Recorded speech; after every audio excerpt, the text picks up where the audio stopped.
My name is Tammy, and I'm 39 years old. I've been working in the sales department of a trading company for many years. Since I was a student, I've always been good at leading groups and bringing people together. Now, I manage several team members, and my sales performance is just as good as the experienced male team members. My female colleagues trust and support me as a reliable manager, which makes me proud. However, when I come home to my apartment after a long day at work, there's no one to welcome me. I recently separated from my husband of 17 years and decided to live apart from my 15-year-old daughter. My new apartment is still full of unpacked boxes, but I don't regret my decision. I'm ready to start fresh. Let me explain why I chose this new life. I used to live with my husband Bob and our daughter Rebecca. Bob was a college classmate, and after meeting again post-graduation, we dated for 2 years before getting married. Bob worked in the sales department of a printing company but later became a self-employed web designer, working from home. Our daughter Rebecca is in 8th grade. The first sign of trouble was her changing attitude. One day, she said to me, "I told you to buy the moisturizing cream." I apologized, saying I forgot but would get it after work. She responded, "You're totally useless. I can't believe it." Her words became harsher each day, and she looked at me with cold eyes. I told myself it was just her age. Bob's behavior changed too. He started spending more time with Rebecca and excluded me. They planned outings together without me and asked me for money, which felt excessive. Even Bob began treating me poorly, and our conversations dwindled, making me feel isolated. One Sunday, Bob and Rebecca complained about breakfast. I had prepared breakfast when Bob snapped, "What the hell is this? I always tell you I want my eggs over easy. Get it right." I tried to calm him down. "Well, there's no need to be so upset." Rebecca chimed in, "And the soup doesn't taste good. Didn't I tell you before that I hate mushrooms?" I responded, "But they're good for you." Then, I asked Bob, "Can't you say something to her?" Bob replied coldly, "What do you mean? It's your fault for not being able to do a single thing you're told. And you're supposed to be an adult." Their cold words made me realize something was off. I wanted to know why. By the time I figured it out, it was already too late. One week, I learned Bob was planning to go out, so I decided to secretly follow him. Since Bob worked from home, he had no reason to go out, making me suspicious. My fears came true. At a cafe, Bob met a young woman in her 20s with a good figure. When they left, they walked arm in arm. I felt dizzy and couldn't follow them. The day I dreaded had arrived. I had always been afraid Bob might run off with another woman because I lacked confidence in my looks. Bob, on the other hand, was undeniably handsome, making me wonder why he chose me. Later, I hired a detective to investigate Bob's relationship with the woman. The detective revealed that Bob's mistress was a 26-year-old named Sofia Garcia who worked at a cosmetic surgery clinic. Among the evidence photos, there were explicit ones of them kissing and entering a hotel. Shockingly, some photos included Rebecca. "What's going on? What does this mean?" I asked the detective.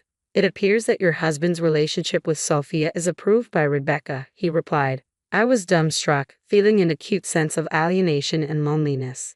What had I done to deserve this?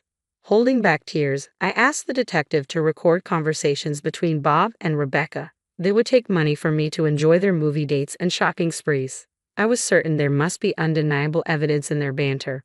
Days later, I listened to the recordings. I was speechless.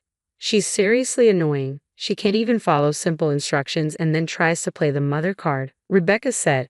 "While she is technically your mom, why don't you just dump her already?" "Sophia has been waiting patiently, hasn't she?" Bob replied. "About that, Rebecca, I'm thinking it's still too soon to think about divorce."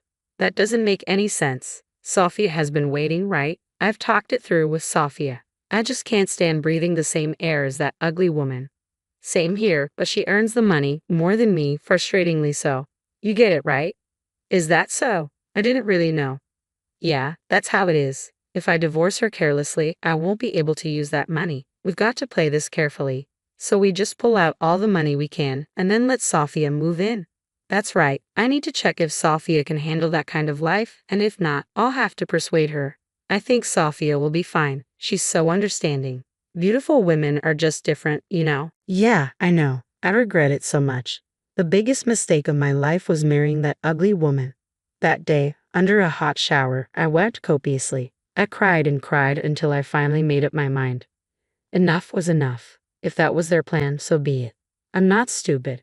Rather than let them take advantage of me, I decided it was time to take serious action. I remember the tough weeks that followed. Each day, I suppressed my emotions and proceeded with my preparations. Even when Rebecca's middle school graduation day arrived, I felt no profound emotions. Oh my gosh, I can't decide on a hairstyle. It's so frustrating. Who gave me this face, seriously? Rebecca complained, looking in the mirror. She was the spitting image of me. I pretended to ignore her usual grouchy remarks. Then she said, "Hey, I need some money. Around $400 will do." What's a kid gonna do with $400? Besides, today's your graduation ceremony, isn't it? Well, obviously, because it's graduation, I'm going out with friends afterward and eating out with Dad too. In the end, I handed Rebecca the $400. This is the last time, I thought as I did so. Rebecca took the money without a word of thanks and said, "Hey, I'm gonna get plastic surgery soon." Plastic surgery? Yeah, I'm saying goodbye to this ugly face that looks just like yours. I can't wait for a total transformation before high school starts. Okay. Huh, I'm surprised. I thought you would be much more against it. What a letdown. Well, I won't say anything. It's your body, Rebecca. Yeah, you know what I mean, right? It's only natural to want to get plastic surgery with a face like this. It's your fault. Afterward, I drove Bob and Rebecca to her middle school. Rebecca made me stop the car a little before we got to the school. "Dad and I will get off here. You can go home. You know I don't want my friends to see you, right?" "Of course," I replied and went home. I had no interest in attending the ceremony. Everything went as planned, which felt quite nice. I returned to the apartment and waited. A truck and 3 men arrived. "All right, we'll pack and move things out. Given the amount of stuff, I think we should be done in about 2 hours." "Thank you, I appreciate your help." That day, I moved to a new apartment, leaving the divorce papers on the table of the old apartment. I had put in a vacation request at work and toured several places domestically, savoring the rare freedom. Perhaps I could have enjoyed it more without the persistent calls from Bob and Rebecca. A few days later, I returned to the new apartment, all rested from my journey. When I finally answered one of Bob's incessant calls, he sounded flustered. "You finally answered. Hey, where are you? What are you doing?"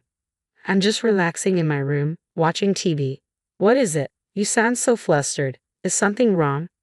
"What do you mean, is something wrong? What do you mean by your room? Explain yourself properly." "There's no need to explain. You saw it, didn't you? The divorce papers, that's all. No explanation is needed, right? So, you knew about your what? If you mean your affair." "I knew. I have no intention of breaking up. I figured with your income you can't support Rebecca. But tough luck. I'm getting divorced and taking alimony too." "Who says I'm going to pay alimony? We should talk about this matter calmly." "Oh yes, you can bring Rebecca along or not. It doesn't matter to me. I didn't really want to see them anymore, so I abruptly ended the call, turned off my phone, and cut off contact. I chose the cafe where Bob first met Sophia for our discussion. But only Bob came. There was no sign of Rebecca. She must be fresh out of plastic surgery, poor girl. "Who's that with you?" Bob asked. "This is my attorney, Mr. Johnson." "You brought a lawyer. Well, did you bring the filled out divorce papers as I asked?" "As I've said, I won't fill out such a thing. I'll tell you as many times as it takes. I have no intention of breaking up. Do you just want the money? Do you think we can continue our marriage for that reason?" "Who said I'm after your money? Who said it? You're making assumptions about people's feelings," I retorted. I gave Mr. Johnson a nod. He took out his smartphone and calmly pressed play.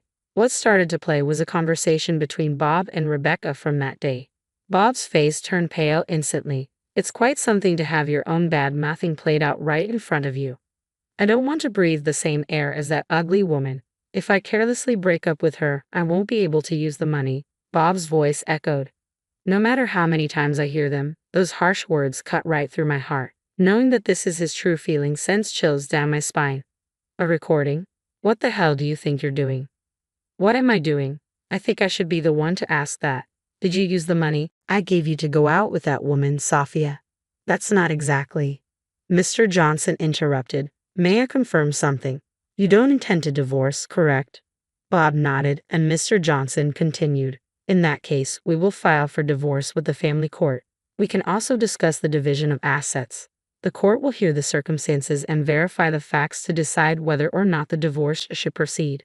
He held up the smartphone. The conversation with your daughter earlier is quite decisive. In my personal opinion, the divorce is almost certain. Oh, Bob stammered. I came here today to talk about what comes next. I started taking out various documents. This chart shows how much money I gave you and when. This one is a record of utility bill payments. What the hell? What are you showing me all this for? And this is a record of money withdrawn from our joint account. Rebecca's surgery cost quite a bit, didn't it?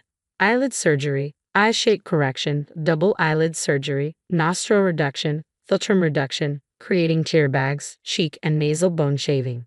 The surgeries totaled $40,000. There's only about $20,000 left in savings. There used to be $70,000. You've spent quite a bit, haven't you? That was for Rebecca. I could save up again. Do you realize that I was the one who mostly saved up that money? I'm really starting to get angry. I'm okay with splitting what's left in the account for the division of property. I won't say anything about Rebecca's surgery costs. However what? Bob interrupted. I expect you to pay for the emotional distress I've suffered, so keep that in mind. And wait, there's more. Have you kept in touch with that woman, Sophia? No, not really. That's what I thought, because, well, I hired a private investigator to look into her. She's got a criminal record, so you better be careful. A criminal record? She was charged with fraud and was arrested. She was in cahoots with the director of another cosmetic surgery clinic. What the? She must have thought you and Rebecca were easy targets. My condolences. Rebecca? What about Rebecca's surgery then? I hope everything went well. Otherwise, we might have to negotiate with the hospital. Might even have to sue them. We'll have to see whether the clinic would agree to a settlement. In that case, there are many dishonest clinics that deny their mistakes and dig in their heels. Hearing Mr. Johnson's words, Bob's face noticeably turned pale. That's all for today. Send the divorce papers, okay? Direct them to Mr. Johnson since I obviously won't be giving you my address. Wait, please. One last thing. Can you lend me some money? Bob looked pitiful. I'm ashamed I ever fell for such a man. Absolutely not. I left the cafe with Mr. Johnson, leaving a devastated Bob behind. According to rumors, Bob and Rebecca's life turned into a complete mess afterward. On Bob's salary alone, it was hard to afford an apartment and support Rebecca. Eventually, Rebecca had to start doing odd jobs like newspaper delivery, and they moved to a cheaper apartment, downgrading their living standard with just his web design projects. He couldn't make ends meet and even had to take up day labor. Pitiful, really, but Bob must pull through. After all, he hasn't finished paying my alimony yet. I decided to let him pay it off in installments. Paying out $30,000 all at once would have been impossible for Bob, given his small business, which barely covered his side income. Borrowing money would have been out of the question too. I could have let him borrow money from a loan shark, but I didn't want to put that much pressure on him. A few days later, I received a call from Rebecca. As expected, the surgery was a total failure. It was far from ideal. Rebecca and I met at the cafe and had a long chat after not seeing each other for a long time. She still had bandages on part of her face. The surgery left marks, and I need another operation to remove them. It's the worst. Still can't get in touch with that Sophia girl, huh? Yeah, you were right, Mom. She only saw us as easy targets. Rebecca stared out the window, a far-off look in her eyes. She seemed more mature to me than before. Well, I gotta go now. I have to go to my part-time job and do my high school homework afterward. I'm really busy. Good luck. Thanks, Mom. I'm really sorry for all the trouble I've caused. No need to be polite all of a sudden. I won't give you any money.